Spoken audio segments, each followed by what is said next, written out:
जहाँ तक करप्शन का सवाल है, देश में पहले क्या आवाज उठती थी कि करप्शन तो हुआ, लेकिन उन्होंने किसी छेटे आदमी को सूली पर चढ़ा दिया।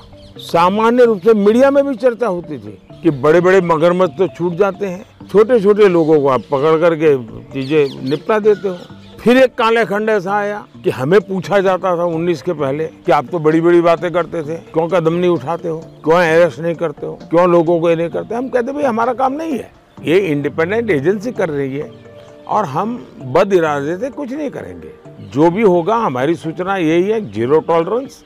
दूसरा, तथ्यों के आधार पर ही एक्शन होना चाहिए, परसेप्शन के आधार पर नहीं होना चाहिए। तथ्य जुटाने में मेहनत करनी पड़ती है। अब अफसरों ने मेहनत भी की, अब मगरमच्छ पकड़े जाने लगे हैं तो हमें सवाल पूछा जा रहा है कि मगरमच्छों को क्यों पकड़ते हो। ये समझ में नहीं आता है कि कौन सा गैंग है, खान मार्केट गैंग, जो कुछ लोगों को बचाने के लिए इस प्रकार के नैरेटिव घड़ती है। पहले आप ही कहते थे छोटों को पकड़ते हो, बड़े छूट जाते हैं। जब सिस्टम ईमानदारी से काम करने लगी, बड़े लोग पकड़े जाने लगे, तो अब आप चिल्लाने लगे हो